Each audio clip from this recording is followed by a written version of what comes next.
Anand, this is just not a political fight. This is about Hindu faith and Hindu Astha. I mean, just look at the stunning charges that have been made here, Anand. Deepti, this is a very sad day indeed, and thank you for the revelations that you brought out. I have two very brief points to make. And as you rightly put it, this is not a political debate at all. Millions, possibly millions of Hindus have been duped. Hindu devotees have been duped into consuming a product that first touches the feet of their Lord and then gets to them. And they have consumed beef fat. What can be more quote-unquote blasphemous than that? If, for example, Halim made in, let's say, lard being served in a government-sponsored iftar party, this country would have witnessed a civil war. What are we talking about? But I'll tell you, and here I come to the other point. No one would be arrested.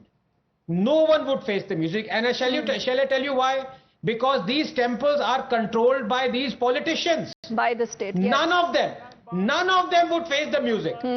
These are the people, and my good friend Mr. Gandhi is putting the blame squarely on the TDP, saying, look, when the samples were analyzed, does he not know that it was more than a year that the supplier for the ghee was changed? Correct. Anand, I'm jumping in here only because of word of time, but this is a story that we promise here at Times Now to continue to track. Gentlemen, thank you so much for joining us.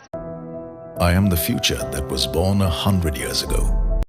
I am the purpose that emerged with India's independence to be a force for business that makes doing good our business.